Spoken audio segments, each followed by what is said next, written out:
I am Mansi. मैं हरियाणा के Sonipat district से बिलोंग करती हूँ और मैंने एयरफोर्स अग्निवीर के इंटेक 1 2024 में ऑल इंडिया रैंक 1 अचीव की है। तो हरियाणा से आती है मानसी।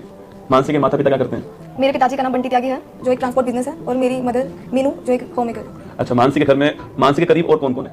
सर मेरी दादी जी जिनके साथ मैं रहती हूँ, पेरेंट्स मेरे बाहर रहते हैं तो मैं उनके साथ रहती हूँ। अच्छा, मानसी भी गांव में ही रहती है? हाँ जी सर। और मानसी की पूरी पढ़ाई गांव से ही हुई है? हाँ जी। कभी सोचा नहीं कि मैं शहर जाऊँ, वहाँ पढ़ूँ, लोग वहाँ पढ़ते हैं? नहीं सर, पढ़ने वाला तो सारी जगह पढ़ सकता है क्योंकि पढ़ाई हर स्कूल में जैसे होती है। टीचर तो सब अच्छे होते हैं पढ़ाने वाले, वो हमारे ऊपर डिपेंड करता है हम क्या चीज़ कैसे ग्रहण कर रहे हैं, कितना कर रहे हैं। तो मानसी अपने गांव में दादी के साथ रही हुई है? हाँ जी सर। तो दादी सबसे पहले रिजल्ट किसने देखा मानसी का जब ऑल इंडिया रैंक फर्स्ट आई तब? सर रिजल्ट मेरे पास जैसे नोटिफिकेशन आई तो मैंने पीएसएल को पीडीएफ चेक की, सबसे ऊपर मेरा ही नाम था लेकिन मैंने सोचा कभी किसी और का हो तो डेट ऑफ बर्थ देखी, डेट ऑफ बर्थ भी मेरी थी लेकिन फिर भी मैंने सोचा पहले रोल नंबर चेक कर ली थी फिर बताऊंगी सबको। फिर रोल नंबर चेक किया, देखा मेरा ही है। फिर दादी थी घर में, मैंने जाके बताया कि रिजल्ट आ गया, मैं पास हो गया। तो बोले कि अच्छा होगी, मैं क्या फर्स्ट रैंक आई है ऑल इंडिया में, तो बहुत खुश हो गए। फिर मम्मी पापा के पास कॉल किया, रिलेटिव्स को बताया, फिर सब कॉन्ग्रेचुलेट करने लगे, परिवार वाले बहुत खुश थे। अच्छा, उस पीडीएफ में मानसी ने कितनी बार नाम चेक किया था कि ये मेरा ही तो है, किसी और का तो नहीं है? सर कई बार, पहली बार में सब नहीं लगा, ये सोचा कभी कोई और हो, इसे बताया भी नहीं एक बार में देख के तो किसी को।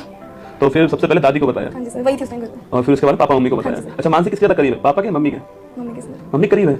क्या बात है, मतलब ऐसा बहुत कम होता है ना कि मम्मी के ज्यादा करीब हो बच्ची, तो मानसी मम्मी के ज्यादा करीब है। तो मानसी सबसे पहले तो मैं चाहूंगा कि एयरफोर्स जो बाई ग्रुप है, जो बच्चे किसी और एग्जाम के हो या फिर अभी तैयारी करना शुरू किए हो, एयरफोर्स बाई ग्रुप में सिलेक्शन के लिए क्या प्रोसेस होता है? Sir air force Y group non technical होता है, उसके अंदर 3 फेजेस होते हैं। फर्स्ट फेज में रिटन एग्जाम होता है, रिटन एग्जाम क्लियर होने के बाद जिसका क्लियर होता है उसको फेज 2 के लिए बुलाया जाता है। फेज 2 में फिजिकल फिटनेस टेस्ट होता है और हमारा ग्रुप डिस्कशन होता है। वो क्लियर होने के बाद फेज 3 में मेडिकल टेस्टिंग होती है हमारी, फिर तीनों का रिजल्ट देख के फिर हमारी पीएसएल मेरिट लिस्ट वगैरह आती है। तो रिटन एग्जाम जो पहला होता है उसी के मार्क्स इंक्लूड होते हैं, उसी पर मेरिट बनती है, बाकी सारे दोनों क्वालिफाइंग एग्जाम है। तो रिटन एग्जाम के अंदर तैयारी कैसे करनी चाहिए? बच्चा शुरुआत कर रहा हो तो कैसे करे शुरुआत? तो ये है कि कंटिन्यूटी रखें, क्योंकि जैसे हम किसी भी चीज़ की तैयारी कर रहे हैं तो ये अगर बीच में छोड़ रहे हैं तो माइंड से स्किप होना स्टार्ट हो जाते हैं कॉन्सेप्ट। तो कंटिन्यूटी रखें। सेकंड टाइम बड़ी प्रीशियस चीज़ है। तो फर्स्ट पॉइंट ये आता है कि अगर हम टाइम इन्वेस्ट करें किसी भी चीज़ में तो उसको प्रोडक्टिव वे में करें। ऐसा ना हो कि हम 5, 6, 8 घंटे दे रहे हैं लेकिन फीडबैक नहीं मिल रहा है उसका। इस तरीके से करें कि अगर हम जितना भी टाइम दे बेशक कम दे लेकिन इस तरीके से करें कि हमको रिजल्ट मिले जरूर उसका।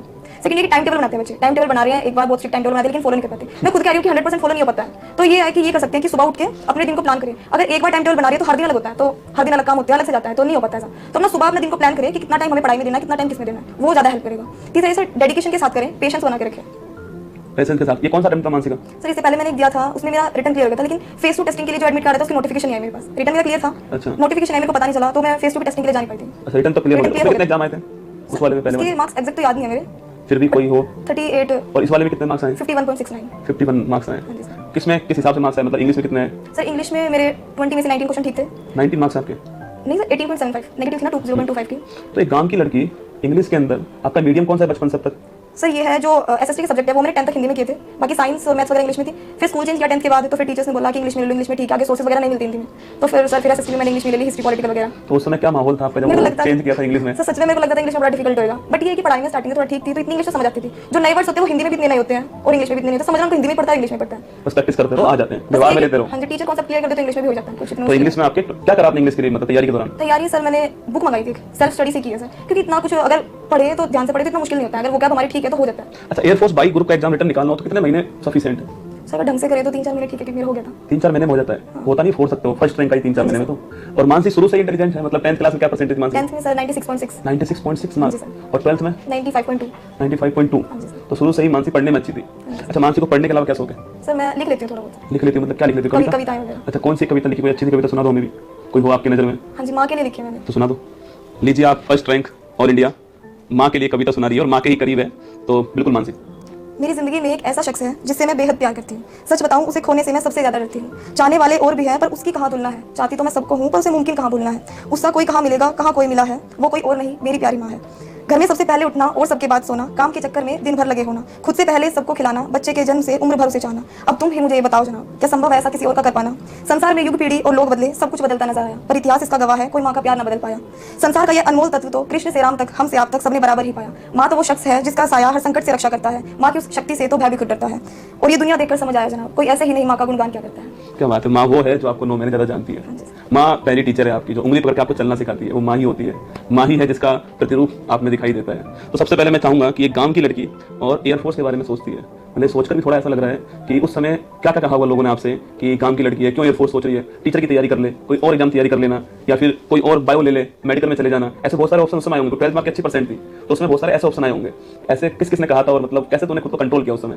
सर स्टार्टिंग ये तो समझा जाता है कि लड़की के लिए टीचिंग वगैरह ऑप्शन सबसे सेफ समझा जाता है कि टाइम पे जाना, टाइम पे आना, ये वो।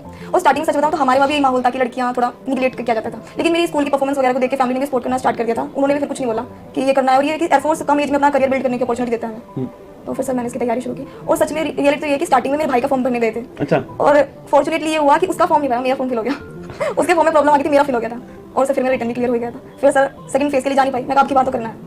मौका मिला है, अवसर मिला है तो चौका मारना है। ये कई में फ्री होता है कि एज वगैरह इफेक्ट आ जाता है, ग्रेजुएशन मांग लेते हैं ये वो, तो इसमें मैं कहा अभी ग्रेजुएशन नहीं हुई है, 21 एज भी नहीं हुई है, कई चीज़ों के लिए एलिजिबल नहीं थी, तो मैं कहा ये तो करना है आपकी बात तो अब एयरफोर्स में तो हो गया आपका, हाँ जी सर। अगला टारगेट मानसी का क्या है? सर यूपीएससी की प्रिपरेशन करनी है। तैयारी करनी हाँ है। जी सर। क्या बात है, मतलब अभी रुकी नहीं है, अभी एक सीढ़ी चढ़ी है, अभी मंजिल बहुत बाकी है, अभी तो मुट्ठी भर जमीन तोली है, अभी पूरा आसमान बाकी है। और माना कि ऑल इंडिया रैंक फर्स्ट आई है, अच्छा जब फर्स्ट रैंक आ गई तो उसके बाद कुछ रिश्तेदार ऐसे होंगे तो कभी बोलते नहीं होंगे, पर उसके बाद में उनका फोन भी आया होगा, कुछ पड़ोसी का फोन भी आया होगा कि मानसी तो बहुत अच्छी लड़की थी, पहले से पढ़ाई करती थी, हमें पूरा भरोसा था, ऐसा हुआ था क्या? हाँ जी सर, ये तो होता ही है।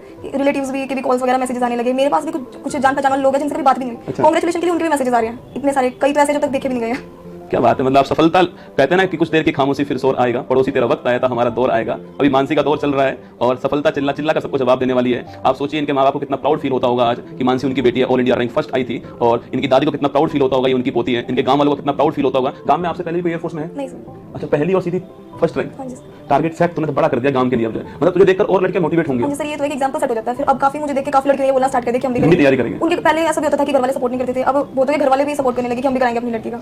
क्या बात है, नजरिया चेंज कर दिया। हाँ जी सर, ये तो। तो मानसी रिटर्न एग्जाम की तैयारी के बारे में तो आपने बता दिया, उसके बाद आता है फेज 2।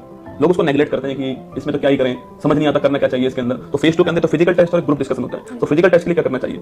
सर फिजिकल टेस्ट के लिए तो अपनी हेल्थ पे ध्यान दें, ये कि ऐसे टाइम पे कोई बीमार ना पड़ जाए। और एक जैसे मैंने खुद किया है, हमारे गांव में कोई ट्रैक वगैरह नहीं था, तो मैं गांव से बाहर जो रोड जाती थी दूसरे गांव में, उसी मैंने तैयारी की थी, मेरा भाई साथ में जाता था। तो विल पावर इसके लिए बहुत जरूरी है। स्टार्टिंग में जब मैंने प्रैक्टिस करनी शुरू की तो मैं बीच में रुक जाया करती थी, ये होता था कि 200 मीटर भाग लिए, फिर क्या होता था रुक जा। तो स्टार्टिंग में रुकी भी, लेकिन फिर भाई साथ होता था, वो लेके भाग लिया करता था, भाग मानसी भाग, मोटिवेट करता था और रुकने नहीं देता था। लेकिन जैसे जैसे डेट पास आई तो फिर मेरे को भी लगा अगर रुक गई तो फिर होगा नहीं पूरा। ये चीज होती है, अगर हम बीच में एक बार रुक गए तो पूरा नहीं कर पाते हैं। मेरे साथ हुआ, अगर जिस भी दिन मैं रुकी प्रैक्टिस के टाइम पे मेरी 1600 मीटर की डिस्टेंस कंप्लीट हुई नहीं, बहुत ज्यादा थक जाते हैं, फिर बीच में ना थोड़ी स्ट्रेंथ कम हो जाती है। लेकिन जब मैंने ये सोचा कि अगर अब नहीं किया तो फिर होगा नहीं, सारे टाइम से अगली बार फिर प्रैक्टिस ही चला जाएगा, सिलेक्शन होगा नहीं। फिर ये कि मैं रुकती नहीं थी, मैं करना है आपकी बात तो करना ही है, ये चीज जब मन में आई तो फिर हो गया सर। अच्छा, वहां पर कितना टाइम गया 1600 मीटर में? सर हो गया था 8 मिनट से कुछ सेकंड पहले हो गया था। अच्छा, हो गया था। हाँ जी, 10-15 सेकंड पहले हो गया। तो बस थोड़ा ध्यान दो, प्रैक्टिस। अच्छा, फिजिकल की तैयारी रिटर्न के दौरान करनी चाहिए, उसके रिजल्ट के बाद करनी चाहिए? सर ये है पहले कर दिया तो अच्छा है, क्योंकि फिर प्रैक्टिस ज्यादा हो जाती है ना, तो सही इतना मुश्किल नहीं पड़ता। अगर बाद में स्टार्ट कर दो टाइम कम मिलता है, अगर पहले कर दे तो ठीक है। और वैसे भी जरूरी है, सारे दिन तो आप नहीं पढ़ सकते ना। हाँ जी सर। वो एक तरीका है आपको खुद को फ्रेश करने का, स्ट्रेस मैनेजमेंट करने का तरीका ही है कि आप आप बाहर जाएंगे माइंड फ्रेश हो जाता है, माइंड फ्रेश हो जाएगा और साथ में फिजिकल तैयारी हो जाती है, हेल्थ सही रहती है। हेल्थ ठीक रहती है। अच्छा, ग्रुप डिस्कशन के लिए, क्योंकि मैं मानता हूं कि अधिकांश बच्चों का ये कमजोर पोर्शन है ग्रुप डिस्कशन, जिनका ये अच्छा होता है उनका रिजल्ट भी अच्छा आता है। तो जी